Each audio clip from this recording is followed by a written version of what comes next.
ونحن على ذلك لمن الشاهدين والشاكرين والحمد لله رب العالمين۔ قابل صد تکریم و احترام حاضرین ذی وقار، اللہ کے پاک حبیب صلی اللہ علیہ وسلم پر جو قرآن مجید نازل ہوا، اس کلام مقدس کا ایک ایک حرف انسانیت کے لیے ہدایت کا ذریعہ ہے۔ یہ عقیدہ نہ کوئی جذباتی ہے، نہ کوئی اس میں مبالغہ ہے، بلکہ یہ حقیقت ہے کہ اس کلام مقدس کی ایک آیت تو بہت دور، اس مبارک کلام کا ایک ایک حرف اگر انسان غور کرے تو اس میں اللہ جل جلالہ نے ہدایت کے ذخائر جمع فرما دیے ہیں۔ اس آیت مقدسہ میں اس وقت آپ حضرات کے سامنے جو تلاوت فرمائی ہے، اس میں ہے یوم لا ینفع مال ولا بنون، جس دن نہ کوئی مال فائدہ دے گا اور نہ کوئی اولاد اور بیٹے فائدہ دیں گے، الا من اتى اللہ بقلب سلیم، سوائے اس شخص کے جو قلب سلیم لے آئے، جو صحیح سالم دل لے آئے، اس کے لیے اس دن نفع بھی ہے، اس دن اس کے لیے کامیابی بھی ہے، اس دن اس کے لیے نجات بھی ہے۔ اب یہ قلب سلیم کسے کہتے ہیں؟ یہ قلب سلیم جس کے رکھنے والے کو اللہ جل جلالہ کامیاب قرار دے رہے ہیں، قلب سلیم اس آدمی کا ہوگا جس میں پہلی اور بنیادی طور پر جس کے عقائد صحیح ہوں۔ قلب سلیم کے لیے پہلی اور بنیادی شرط وہ عقائد کا صحیح ہونا ہے، اللہ جل جلالہ کے متعلق، رسول اللہ صلی اللہ علیہ وسلم کی ذات گرامی کے متعلق اور قیامت کے متعلق اور دوسرے عقائد اسلامیہ کے متعلق۔ جو آدمی صحیح نظریہ رکھتا ہے، صحیح فکر رکھتا ہے، اس کو قلب سلیم کا پہلا درجہ حاصل ہے۔ مثلا ایک مسلمان کا یہ عقیدہ اور نظریہ ہے کہ اللہ جل جلالہ اپنی ذات میں اور اپنی صفات میں وحدہ لا شریک لہ ہے، کوئی ان کا شریک اور ساجی نہیں ہے۔ اور یہ کب ضرورت پڑتی ہے؟ جب ایک کافر آدمی مسلمان ہونا چاہتا ہے تو اس کو یہ عقائد صحیحہ سکھلائے جاتے ہیں۔ چنانچہ رسول اللہ صلی اللہ علیہ وسلم کے پاس جو لوگ مسلمان ہونے کے لیے آتے تو آپ صلی اللہ علیہ وسلم سب سے پہلے انہیں عقائد کے متعلق رہنمائی دیتے تھے کہ تم جو مسلمان ہونے کے لیے آئے ہو، اپنا پرانا عقیدہ چھوڑ کر ہمارے اسلام کی طرف آنا چاہتے ہو تو اس کی بنیادی شرط یہ ہے کہ اپنا عقیدہ درست کر لو۔ عقیدہ درست کرنے کے لیے حضور صلی اللہ علیہ وسلم ان سے جو معاہدہ لیتے تھے، اس معاہدے کو کہتے ہیں بیعت علی الاسلام، اسلام پر بیعت، کہ میں مسلمان ہوتا ہوں اور جتنے میرے پاس پہلے غلط عقائد تھے، غلط نظریات تھے، میں ان سے توبہ کرتا ہوں۔ میں اللہ جل جلالہ کی ذات کے علاوہ جس جس کی پوجا کرتا تھا، میں اس سے توبہ کرتا ہوں اور براءت کا اعلان کرتا ہوں۔ آقا کریم صلی اللہ علیہ وسلم جب اس آدمی کو اسلام کے صحیح عقائد بیان فرماتے تو اس کو فرماتے اب تیری بیعت علی الاسلام ہو گئی، اب تو مسلمان ہو گیا ہے۔ چنانچہ اس کے ایک نہیں سینکڑوں واقعات ہیں کہ فلاں صاحب فلاں صاحب فلاں صاحب رسول اللہ صلی اللہ علیہ وسلم کی خدمت میں حاضر ہوئے، حضور صلی اللہ علیہ وسلم نے انہیں سب سے پہلے اسلام کا تعارف کرایا۔ پھر تعارف کرانے کے دو طریقے ہوتے تھے۔ بسا اوقات حضور صلی اللہ علیہ وسلم خود واضح فرما دیتے، اسلامی عقائد ان کے سامنے بیان فرما دیتے۔ بسا اوقات یہ ہوتا کہ وہ آنے والا سائل سوال کرتا جاتا اور حضور صلی اللہ علیہ وسلم اس کے جواب میں عقائد اسلامیہ کو واضح فرماتے جاتے اور اس کے سامنے اسلام کا پورا نقشہ آ جاتا۔ اس کو کہتے ہیں بیعت علی الاسلام۔ اس کے بعد رسول اللہ صلی اللہ علیہ وسلم جو لوگ اس دور میں مسلمان ہو گئے ان سے ایک دوسری بیعت لیتے تھے، اس کا نام تھا بیعت علی الہجرہ، ہجرت پر بیعت۔ کہ مکہ مکرمہ میں ایک دور ایسا آیا کہ وہاں رہنا مسلمانوں کے لیے بہت مشکل ہو گیا، بہت مشکل ہو گیا۔ اللہ جل جلالہ کی طرف سے حکم آ گیا کہ اے میرے پیغمبر، آپ بھی اور آپ کے صحابہ بھی آپ یہاں مکہ مکرمہ کو چھوڑو اور مدینہ طیبہ پہنچ جاؤ۔ اور صرف مکہ مکرمہ نہیں بلکہ اس وقت بیعت علی الاسلام کے بعد دوسری بنیادی شرط یہ تھی کہ تمہیں اپنا علاقہ چھوڑ کر مدینہ طیبہ آنا ہوگا۔ چنانچہ بہت سارے مسلمان اس وقت حبشہ میں موجود تھے، انہوں نے اس علاقے کو چھوڑا اور مدینہ طیبہ پہنچ گئے۔ مکہ مکرمہ میں موجود تھے، ان کو لے حکم تھا کہ مدینہ طیبہ پہنچو۔ یمن میں موجود تھے، حکم تھا مدینہ طیبہ پہنچو۔ اس پر اللہ جل جلالہ کی طرف سے سخت احکامات آئے اور اس میں ذرہ برابر معافی تلافی نہیں تھی، بلکہ حکم تھا کہ جیسے کیسے ہو تم نے ہجرت کر کے مدینہ طیبہ پہنچنا ہے۔ چنانچہ صحابہ کرام کہیں انفرادی طور پر کہیں اجتماعی طور پر مدینہ طیبہ جمع ہونا شروع ہو گئے اور اخیر میں رسول اللہ صلی اللہ علیہ وسلم سیدنا صدیق اکبر رضی اللہ تعالی عنہ کے ساتھ ہجرت فرما کر آپ بھی مدینہ طیبہ پہنچ گئے۔ یہ دوسری بیعت اس وقت چلتی تھی، بیعت علی الہجرت، اپنا علاقہ چھوڑنے پر بیعت کرنا، اس کا معاہدہ کرنا کہ میں اپنا علاقہ چھوڑ کر مدینہ طیبہ آ جاؤں گا۔ اب مدینہ طیبہ پہنچ گئے، وہاں مسلمان جمع ہونا شروع ہو گئے۔ آقا کریم صلی اللہ علیہ وسلم مسلمانوں کو دین کے احکامات، دین کے مسائل وہ بیان کرنا شروع کر دیا۔ پھر دور آ گیا سن 6 ہجری کا، یعنی رسول اللہ صلی اللہ علیہ وسلم کی ہجرت کا 6واں سال تھا۔ آپ صلی اللہ علیہ وسلم نے ایک خواب دیکھا۔ خواب یہ تھا کہ ہم یہاں مدینہ طیبہ سے چلے ہیں اور ہم مکہ مکرمہ پہنچے ہیں، ہم نے جا کر کے بیت اللہ کا طواف کیا ہے، صفا مروہ کیا ہے اور اس کے بعد ہم نے حلق کرا کے اپنے احرام کو مکمل کیا ہے۔ حضور صلی اللہ علیہ وسلم نے یہ خواب دیکھا۔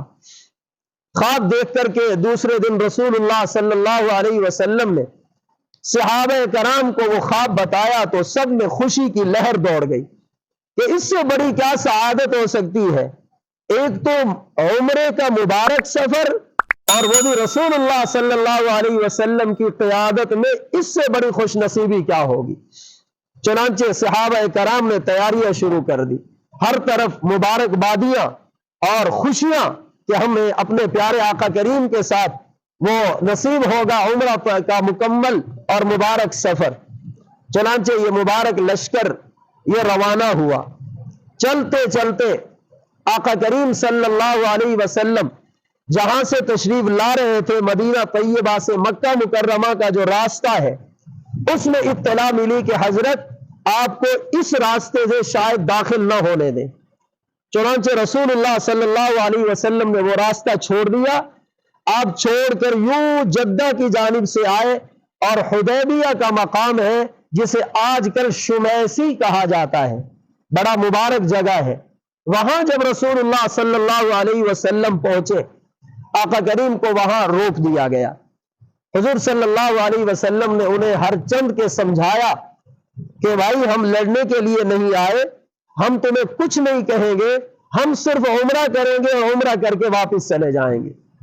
انہوں نے اس بات کو جب قبول نہیں کیا تو حضور صلی اللہ علیہ وسلم نے سیدنا عثمان رضی اللہ تعالی عنہ کو فرمایا کہ آپ مکہ مکرمہ جاؤ اور جا کر کے وہاں کے جو رؤساء ہیں، ان کے جو سردار ہیں، ان کو سمجھاؤ کہ ہم لڑنے نہیں آئے، ہم صرف عمرہ کرنے آئے ہیں، ہمیں عمرے کی اجازت دے دو، ہم عمرہ کر کے واپس چلے جائیں گے۔ سیدنا عثمان رضی اللہ تعالی عنہ گئے، ایک دن مذاکرات چلتے رہے لیکن کسی نتیجے پر نہ پہنچے، دوسرے دن پھر مذاکرات چلے، پھر بھی کسی نتیجے پر وہ مذاکرات نہ پہنچے۔ ادھر حضور صلی اللہ علیہ وسلم کو اطلاع ملی کہ سیدنا عثمان رضی اللہ تعالی عنہ کو شہید کر دیا گیا ہے۔ اب ظاہر ہے کہ رسول اللہ صلی اللہ علیہ وسلم کو اس پر جو رنج ہوا، جو غم ہوا، جو صدمہ ہوا، وہ ناقابل بیان ہے۔ آپ صلی اللہ علیہ وسلم وہیں بیٹھ کر آپ نے صحابہ کرام کو جمع فرمایا اور فرمایا دیکھو ہم یہاں لڑنے نہیں آئے تھے، ہم یہاں کوشش کر کے صرف عمرہ کر کے واپس جانا چاہتے تھے، انہوں نے ایک تو ہمارا راستہ روکا ہے اور دوسرا انہوں نے ہمارے قاصد سیدنا عثمان رضی اللہ تعالی عنہ کو شہید کیا ہے، لہذا آپ میرے ہاتھ پر بیعت کرو، ہم ان سے آپ کے عثمان رضی اللہ تعالی عنہ کا بدلہ لیں گے۔ یہ تیسری بیعت تھی جسے بیعت علی الجہاد کہا جاتا ہے، کہ ہم یوں واپس نہیں جائیں گے بلکہ ہم سیدنا عثمان رضی اللہ تعالی عنہ کی شہادت کا بدلہ لے کر پھر واپس جائیں گے۔ چنانچہ حضرات صحابہ کرام رضوان اللہ تعالی علیہم اجمعین نے حضرات آقا کریم صلی اللہ علیہ وسلم کے ہاتھ پر ان حضرات نے بیعت کرنا شروع کر دی۔ اس بیعت کا نام بن گیا بیعت رضوان۔ میرے اللہ کے اپنے فیصلے ہوتے ہیں، وہ اللہ چاہے تو پہلے بتلا دے، اگر وہ نہ چاہے تو پیغمبر کو بھی علم نہیں ہو سکتا۔ ہاں جب وہ بتلا دے تو پیغمبر صلی اللہ علیہ وسلم اللہ کے بتائے ہوئے علم کے مطابق قیامت تک کی خبریں دے رہے ہیں، لیکن جب اللہ نے نہیں بتایا تو اس حد تک بھی علم نہ ہوا کہ عثمان شہید بھی ہوئے ہیں یا نہیں ہوئے۔ تو معلوم ہوا نبی کے پاس اپنا ذاتی علم نہیں ہوتا، ان کے پاس جو کچھ علم ہوتا ہے وہ اللہ کا عطا کیا ہوا ہوتا ہے۔ اللہ جتنا چاہے جب چاہے پیغمبر صلی اللہ علیہ وسلم کو بتلا دے۔ چنانچہ ایک نہیں، آقا کریم کی زندگی میں 10 واقعات ایسے آئے ہیں کہ اللہ جل جلالہ نے حضور صلی اللہ علیہ وسلم کو اطلاع نہیں دی، حضور کو علم نہیں ہو سکا۔ گویا امت کی اصلاح کر دی گئی کہ اگر ہم بتائیں تو ہمارے پیغمبر کو علم ہو سکتا ہے، اگر ہماری معلومات نہ ہو تو ہمارے پیغمبر کو علم نہیں ہو سکتا۔ ادھر بیعت ہو گئی، بیعت علی الجہاد۔ ادھر حضور صلی اللہ علیہ وسلم کو بعد میں صحیح صورتحال معلوم ہوئی کہ حضرت عثمان تو صحیح سالم ہے، ان کو تو شہید نہیں کیا گیا، ان کو تو شہید نہیں کیا گیا۔ آقا کریم صلی اللہ علیہ وسلم نے فرمایا کہ میرے صحابہ تمہیں اس بیعت کا اللہ نے اجر عطا فرما دیا ہے، تمہیں اس کا اجر ملا ہے کہ تم نے بڑی چاہت کے ساتھ اور بڑے اطمینان کے ساتھ اور بڑے اخلاص کے ساتھ تم نے میرے ہاتھ پر بیعت کی تھی۔ اللہ جل جلالہ نے اس بیعت کا نام رکھا ہے بیعت رضوان۔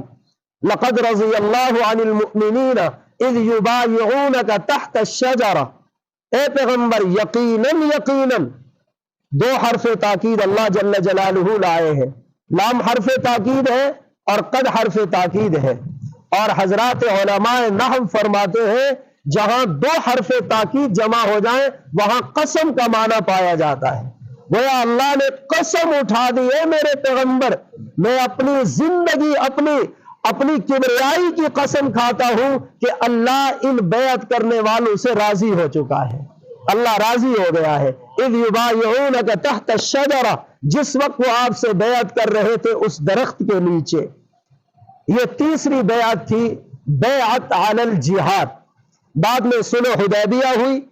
صلح حدیبیہ کا معاہدہ یہ تھا کہ ہم ایک دوسرے کے خلاف جنگ نہیں کریں گے، لیکن کفار مکہ نے 8 ہجری میں انہوں نے رسول اللہ صلی اللہ علیہ وسلم سے تعلق رکھنے والے بنو خزاعہ کے ایک آدمی کو انہوں نے قتل کرا دیا۔ اس بنو خزاعہ قبیلے کا تعلق رسول اللہ صلی اللہ علیہ وسلم کے ساتھ تھا۔ اب ذرا غور فرمائیے، سیدنا عثمان رضی اللہ تعالی عنہ شہید نہیں ہوئے، لیکن اللہ نے اطلاع نہیں دی تو حضور یہ سمجھ رہے تھے شاید شہید ہو گئے۔ اب یہاں دیکھیے، بنو خزاعہ قبیلہ حضور سے تعلق رکھتا ہے، اس کے ایک فرد کو مکہ والوں نے قتل کرا دیا، حالانکہ حضور صلی اللہ علیہ وسلم کے ساتھ ان کا معاہدہ تھا۔ اب یہ بیچارے بنو خزاعہ بڑے غمگین اور بڑے پریشان ہوئے کہ ہمارا حضور صلی اللہ علیہ وسلم کے ساتھ تعلق ہے اور ان مکہ والوں کا حضور کے ساتھ معاہدہ تھا کہ نہ کسی مسلمان کو قتل کریں گے اور نہ ہی اس فرد کو جس کا حضور صلی اللہ علیہ وسلم کے ساتھ تعلق یا معاہدہ ہے۔ چنانچہ حضور صلی اللہ علیہ وسلم حضرت میمونہ رضی اللہ تعالی عنہا کے گھر میں وضو فرما رہے تھے عصر کا۔ ادھر بنو خزاعہ نے مکہ مکرمہ سے اپنا ایک وفد روانہ کیا اور اس کو کہا کہ چلے جاؤ اور جا کر کے حضور صلی اللہ علیہ وسلم کو اطلاع دے کے آؤ کہ آپ سے تعلق کی وجہ سے ہمارا ایک بندہ انہوں نے مروا دیا ہے کفار مکہ نے۔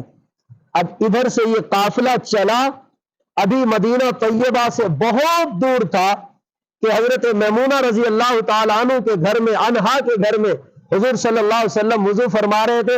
آپ نے دوران وضو فرمایا نصرت نصرت نصرت، میری مدد ہو گئی، میری مدد ہو گئی، میری مدد ہو گئی۔ حضرت میمونہ رضی اللہ تعالی عنہا نے عرض کی یا رسول اللہ کیا مسئلہ ہے، آپ کس سے بات کر رہے ہیں؟ آپ فرما رہے میری مدد ہو گئی۔ آپ نے فرمایا کافروں نے معاہدہ توڑ دیا ہے، اب ہمیں بھی موقع ملے گا، ہم بھی ان پہ جا کے حملہ کریں گے۔ پہل ہم نے نہیں کی، اب انہوں نے حملہ کرا دیا ہے۔ سیدہ میمونہ رضی اللہ تعالی عنہ نے عرض کی یا رسول اللہ کس پر؟ کہا وہ ہمارے ساتھ ایک قبیلہ تعلق رکھتا ہے بنو خزاعہ، انہوں نے ان کو قتل کرا دیا ہے، لہذا میری اللہ نے مدد کرا دی۔ حضور صلی اللہ علیہ وسلم نے تیاری فرمائی اور تیاری فرما کر کے حضور صلی اللہ علیہ وسلم مکہ مکرمہ کی طرف روانہ ہوئے بڑا لشکر لے کر۔ آپ نے فرمایا کہ ہم ان کفار مکہ پر حملہ کریں گے کیونکہ انہوں نے سب سے پہلے معاہدے کی خلاف ورزی کی ہے۔ چنانچہ حضور صلی اللہ علیہ وسلم مکہ مکرمہ پہنچے، کافروں پر ایسا روب بیٹھا کہ بہت زیادہ قتل و غارت گری نہ ہوئی اور مکہ مکرمہ فتح ہو گیا۔ اب جب مکہ مکرمہ فتح ہو گیا، مسلمان آ کر کے رسول اللہ صلی اللہ علیہ وسلم کو مبارکباد دینے لگے۔ اس پر حضور صلی اللہ علیہ وسلم نے ارشاد فرمایا اب چونکہ مکہ مکرمہ بھی دار الاسلام، اسلام کا مرکز بن گیا ہے، اب مدینہ طیبہ کی طرف ہجرت کرنا کوئی لازمی نہیں ہے، لا ہجرت بعد الفتح۔ اب فتح مکہ کے بعد مدینہ طیبہ کی طرف یہ جو ہجرت کرنا فرض تھی، اب اس کا فرض ہونا منسوخ ہو گیا ہے، لہذا ایک بیعت علی الہجرت جو حضور کے دور میں فرض تھی وہ ختم ہو گئی۔ ایک پہلی تھی بیعت علی الاسلام، وہ لوگ کرتے ہیں جو کافر ہوں اور مسلمان ہونا چاہتے ہیں، اور بیعت علی الہجرت وہ منسوخ ہو گئی۔ اور تیسری ہے بیعت علی الجہاد، جو حضور صلی اللہ علیہ وسلم نے اصل تو حدیبیہ کے مقام پر لی تھی، وہ بیعت علی الجہاد باقی ہے کہ اگر مسلمانوں کا امیر اور صحیح حکمران وہ اعلان کر دے کہ فلاں ملک والے ہمارے مسلمانوں پر ظلم کر رہے ہیں، مسلمانوں تیاری کرو ہم نے جا کے ان پہ حملہ کرنا ہے، پھر اس اسلامی حکمران کے کہنے پر پھر جہاد فرض ہو جاتا ہے، اس کو کہا جاتا ہے بیعت علی الجہاد۔ اور چوتھی بیعت جو حضور صلی اللہ علیہ وسلم صحابہ سے لیتے تھے اس کو کہتے ہیں بیعت علی الاعمال الصالحہ، یہ آج تک چل رہی ہے اور یہ قیامت تک چل رہے گی۔ یہ بیعت کون لیتے ہیں؟ یہ لیتے ہیں مسلمان آدمی سے، اور اس بیعت کا مقصد یہ ہوتا ہے کہ آدمی اپنے شیخ کے ہاتھ میں ہاتھ دے کر یہ معاہدہ کرتا ہے کہ میں آئندہ گناہوں سے اجتناب کروں گا اور صحیح اعمال کو اختیار کروں گا۔ اسی کا نام بیعت طریقت بھی ہے۔ چنانچہ قرآن مجید میں اس کا ذکر واضح لفظوں میں موجود ہے۔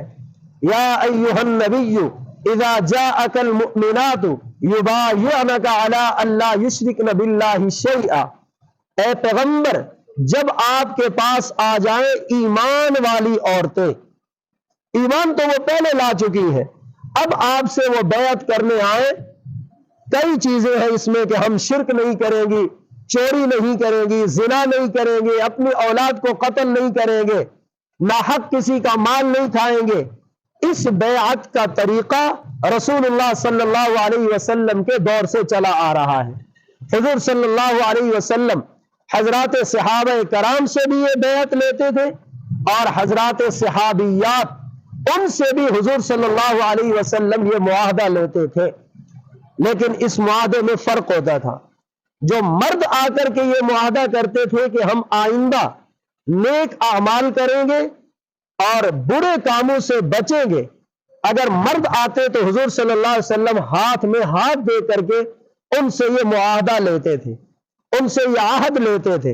اور اگر کوئی عورتیں آتی تو حضور صلی اللہ علیہ وسلم ان کی طرف ہاتھ نہیں بڑھاتے تھے۔ واللہ ما مست یدہ ید امرأۃ قط، سید عائشہ رضی اللہ تعالی عنہ قسم اٹھا کر فرماتی تھی، اللہ کی قسم پوری زندگی حضور صلی اللہ علیہ وسلم نے کبھی کسی غیر محرم کے ہاتھ سے ہاتھ نہیں لگایا۔ واللہ ما مست یدہ ید امرأۃ قط، اللہ کی قسم نبی صلی اللہ علیہ وسلم نے کبھی کسی نامحرم عورت سے اپنے ہاتھ کو ہاتھ سے نہیں ٹچ کیا، نہیں ملایا، بلکہ وہ صحابیات آتی حضور صلی اللہ علیہ وسلم سے پردے کے پیچھے بیٹھ جاتی، آپ فرماتے تم مؤمنہ ہو؟ کہتی جی یا رسول اللہ ہم مؤمنہ ہیں۔ تو فرماتے کس لیے آئی ہو؟ کہا یا رسول اللہ آپ سے ایک اور معاہدہ کرنے آئی ہے۔ ایک معاہدہ تو وہ تھا کہ ہم مسلمان ہیں، دوسرا معاہدہ یہ کرنے آئی ہے کہ ہم آئندہ اعمال صالحہ کو اختیار کریں گی اور گناہوں سے اجتناب کرے گی۔ تو حضور صلی اللہ علیہ وسلم ان کو کلمات کہلوا دیتے اور کلمات کہلا کر کے ان کو نیک اعمال کی ترغیب دیتے اور گناہوں سے بچنے کا حکم دیتے تھے۔ یہ بیعت آج تک چلی آ رہی ہے۔ اس بیعت کا فائدہ کیا ہوتا ہے؟ اس کا فائدہ تو ایک تو سب سے بنیادی فائدہ کہ جو آ کر کے اپنے شیخ سے ہاتھ میں ہاتھ دے کر کے معاہدہ کر لیتا ہے، اس کا پہلا فائدہ تو یہ ہوتا ہے کہ انسان گناہوں سے پاک صاف ہو جاتا ہے۔ اور یہ کوئی مبالغے کی بات نہیں ہے بلکہ یہ حقیقت ہے۔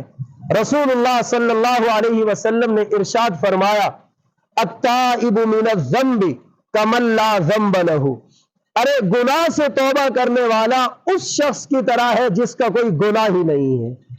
چنانچہ ہماری شریعت مطہرہ کا حسن اور کمال یہ ہے کہ ایک گناہگار شخص جب وہ توبہ کر لیتا ہے اور یہ پکی سچی توبہ کر لیتا ہے کہ میں آئندہ گناہ نہیں کروں گا، تو ہماری شریعت مطہرہ کا حسن یہ ہے، کمال یہ ہے کہ آئندہ اس گناہگار کو جس گناہ سے وہ توبہ کر چکا ہے اس کا طعنہ دینا جائز نہیں ہے۔